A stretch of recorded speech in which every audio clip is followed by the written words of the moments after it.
Welcome back to Real Estate Mindset. Home buyers' remorse is absolutely strangling buyers and purchasers of new homes. And so today we're going to go into several stats and we're going to look at an article from Experian that is going to acknowledge the problem. And then we're going to talk about what to do to prevent it. We keep talking about the problem, but what is the solution? But real quick, I want you guys to really think about how big a problem this actually is. Experian, okay? Experian is going on record acknowledging that the recent homeowners, there's a 93% buyer's remorse ratio. 93%. Imagine that. How can that possibly be? How could 93 out of 100 people that purchased a home recently have regret? It's very, very interesting, especially when you consider how many people are on the sidelines that are begging to become homeowners.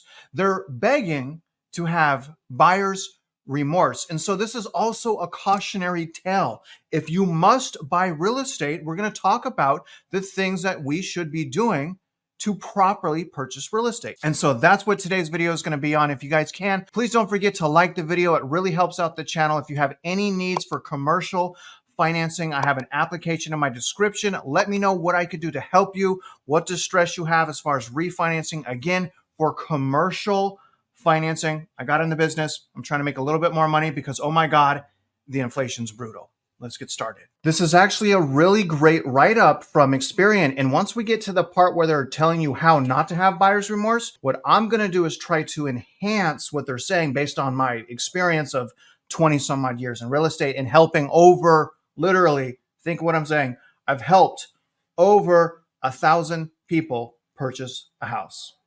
Got a little bit of experience, but nevertheless, guys, let's read this. What is buyer's remorse for homeowners? Home buyer's remorse is the feeling or disappointment or regret after purchasing a home. And listen to this, it's not rare.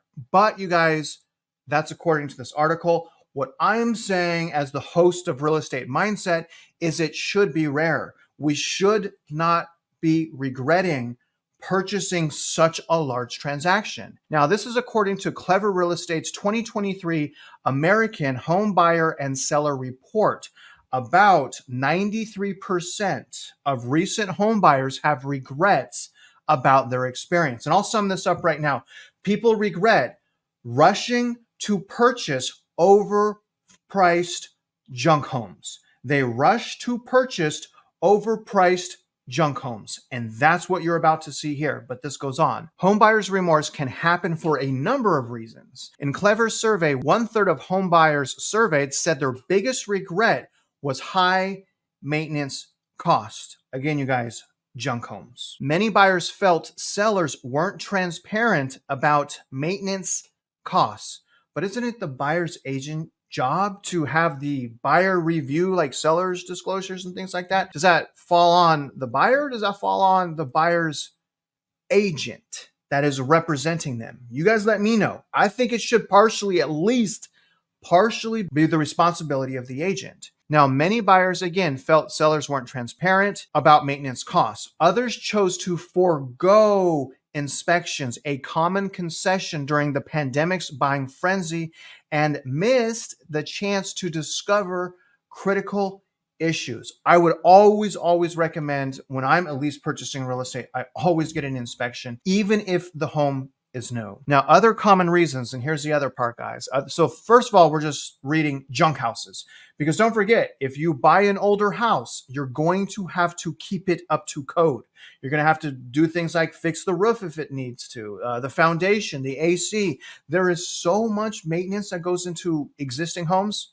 It's mind-blowing. A lot of people don't even realize that. But other common reasons include buying too quickly, again, rushing, spending too much, again, overvalued, accepting high interest rates, again, overvalued, and buying a fixer-upper, again, a junk house. People rushed buying overpriced junk houses. So if you're on the sideline, you're like, oh, I missed out on the opportunity of my lifetime. Understand what people had to do. Understand what people had to do in 2022 and in 2021 to get a house. They had to go through bidding wars, waiving contingencies, appraisal gaps. So much. It's insane, you guys. Absolutely insane. This is going to go into strategic ways to prevent home buyer's remorse. But first, let me show you guys some data. Now, it makes a lot of sense that people have remorse because these homes are so overpriced, especially when we look at the national payment to income ratio, which again, you guys, is not a fair comparison because it is not including factors like property taxes and things like homeowners insurance, which have absolutely skyrocketed and are not fixed payments. Nevertheless, you guys, we have 35.9% of your income going to just your principal and just your interest if you have a 20% down payment. To purchase a house right now, in fact, in the past couple of years, to purchase a house right now, you're paying the inflation price for us. I just want you guys to know that. So, again, thank you for doing that for us, but please stop. You're only making the problem worse. Just let the thing collapse. Stop buying overpriced junk houses. And again, if you're on the sideline stressing yourself out, why? Are you in a rush to have buyer's remorse? Think about what I'm saying, you guys. Think about it. Now, the more important thing is the price. We just looked at the payment. That's out of control. But look at the price. The price is really, really, really out of control. We're sitting at a PE ratio of 7.68 times, which means it takes almost 8 years of your income on average to pay off a house. We have never had a history of a bubble this big. And I may add, you guys, a bubble that was created so quickly. And let's be honest, the home buyer's remorse is probably going to start getting a lot worse as home values continue to decline. That's right, you guys. This is from Black Knight. This is as of April. This is spring home buying season. And we already have numerous metro areas, over 10 major metro areas that have month over month price decline. So naturally, buyer's remorse is going to get worse. Let me read off some of these cities. Now, San Francisco, month over month decline. Nashville, Birmingham, Alabama, Miami, Florida. Finally, right guys, Los Angeles, California, my metro, Houston, Texas, Dallas, Texas, Sacramento, California, Jacksonville, Florida, Tampa, Florida, Austin, Texas, and San Antonio, Texas. Every major metro area in Texas is on that list. So again, let's talk about the solution. We already understand the problem. We feel it at our homes. We don't see it in the headlines, but we feel it. We see it in our bank account. We see how hard it is to save money. Some people can't save money. Some people have no savings. Some people are behind on their credit cards. But what I want you guys to know is we can still, for the most part, get ahead of this. We can still become winners. Let's hear what Experian has to say. How to buy a home strategically to avoid home buyer's remorse. Now, this is going to say, first of all, to determine your priorities. Now, they're saying beyond just the price. The price, again, it's important. To me, it's more important than the payment. But they're also saying to consider the condition of the house. Is it new? Is it existing? I'm going to tell you guys, yes, a lot of these new houses, poor quality of construction, a lot of bad reviews. But don't think that a house built in 1990 is any better. Some of these houses built in 1990, massive critical damage to the structure and the foundation of the house. 1990 houses are very dangerous. But this is also saying, again, consider the condition, the location, the size, layout, and amenities. And a lot of times what people could do is they could move a little bit away from where they work, maybe 20, 30 minutes away from where they work, and their buy box gets a lot bigger. There's a lot more opportunity generally on the outskirts of major metro areas. Now, the second thing they're saying is careful research. I 100% agree with that.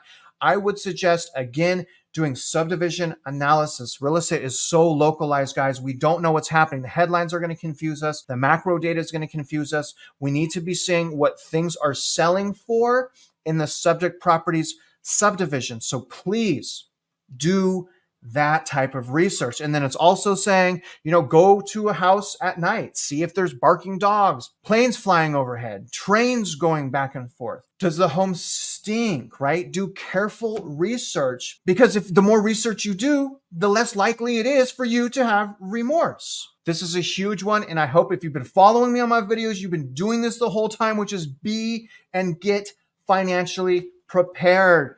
Get financially prepared, you guys. Have ample money saved, have 6 months of emergency savings, have no consumer debt, make as much money as possible, right? Be financially prepared. Very good stuff. Now, another one here, and I say this all the time, is shop around for the best loan. When you have your credit ran, there's a grace period. You're allowed to shop your loan, depending on the industry that is pulling your credit, anywhere from 2 weeks to 4 weeks. Again, if it's a car loan, it's different, home loan different, but anywhere from 2 to 4 weeks. So take it as an opportunity to shop your mortgage. And generally, guys, I'm going to tell you, generally the best deal is going to come from a broker, not a direct lender. Now this goes on, and again, you guys can come back here. This is some great stuff. It's not all good, but a lot of it is good. How to get prepared to buy a home. So they're going to start with review your credit. Okay, you could do that with free credit report or annual free credit report and things like that, but you're going to want to stay on top of your credit. I use Credit Karma.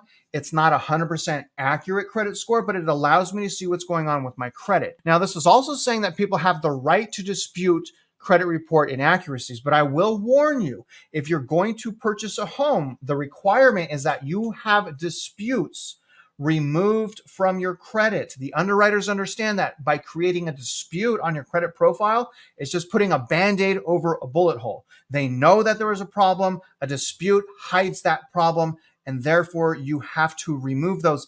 That could be very expensive, and it could drop people's credit score 50, 60, 70 points. So beware on disputes. It is a temporary fix to a lifestyle change. This is also saying check your debt. I absolutely love it. So far, this is 100% good. It's saying calculate your debt to income ratio. There's a link here if you want to calculate your debt to income ratio. I also have links in my description. Very good tools if you want to use those tools to be an educated homeowner. But it's basically saying most lenders are looking for a debt to income ratio below 36%. And then it's saying some Federal Housing Administration mortgages allow up to 50%. But technically, you guys, conventional will also allow a back-end ratio of 50% and actually a front-end ratio of 50%, depending on compensating factors. FHA back-end ratio, this is crazy, 56.99%. That's it.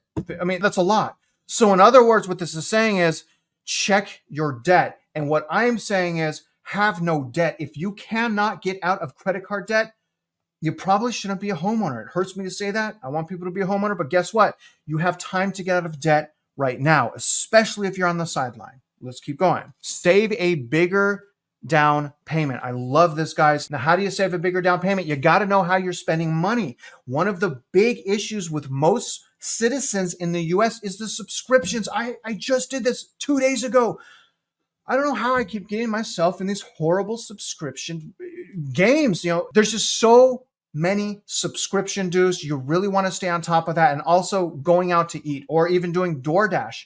Please, guys, I want to challenge you. Seriously. And comment below, will you please go through your bank statements or go through a budgeting app and tell me how much money are you spending in subscriptions and going out to eat? Okay, whether it be DoorDash or whatnot, just not eating at home is my point. Seriously, calculate that and tell me how much you're wasting on those things. But by doing so, it's going to allow you to take this advice, which is save more money. Save more money for a bigger down payment. Now, this is also suggesting get pre-qualified for a mortgage. I absolutely suggest that. I generally suggest people get pre-qualified for a mortgage 6 months before they want to buy a house. 6 months, because if there's anything wrong, then you can do something about it. In the meantime, you don't want to get pre-qualified right before you buy, because if there's anything wrong, it's going to create a massive problem, a lot of drama. You're not going to like it. Now, another thing this is suggesting, and I like this, understand the cost. That's very true. As a buyer, you have two main category of cost. You have your down payment, which can be anywhere from 3% to 100% technically. So you have your down payment, but a lot of people forget there's closing costs. Closing costs can be 4% of the loan amount. So you have a down payment, plus you have several thousands of dollars that you generally have to pay towards closing costs. In other words, you guys, it's very expensive to buy a house. Make sure you're prepared. Now, I highlighted this because I thought this was interesting, and this makes me very, very nervous because even experience seems to have a narrative that they're trying to push. So you want to be careful, but listen to what they're saying. The bottom line, remember, you won't know every detail about the home before moving in. So some degree of home buyer's remorse is normal. And I'm going to say again, I 100% do not agree that it should be normal. In fact, at every house that I've purchased, I have never had buyer's remorse, even when I had the foreclosure. I knew that I had the foreclosure because of my own decisions. I actually bought a pretty nice house, and I originally bought it for a decent price. The problem was I just kept refinancing it, and I didn't care. My point is, there's no reason to rush. It has never been a better time in history. And I hate to say this because it's still expensive, guys. I know that. But it has never been a better time in history to rent a house versus own. And by that rationale, it's never been a better time to go move in with your family so you can start saving more money. I mean, that's what I did. Is it embarrassing? Maybe. But when I lost everything, guys, I moved back in with my sister and I rebounded like crazy. And it took me a long time. What I'm really trying to say here is the more prepared you are, just like the article said, the less likely it is for you to have buyer's remorse. And that's why a lot of us are waiting for a crash. Because if home values go down 30%, guess what? I'm way less likely to have buyer's remorse. Now, other than that, guys, let me know how you felt about this video. If you got any value at all, please like the video. Give me a bonkers below. Share it. Let me know how you feel. And now, other than that, if you guys are out there investing in real estate, you guys already know I wish you luck, and I hope you win.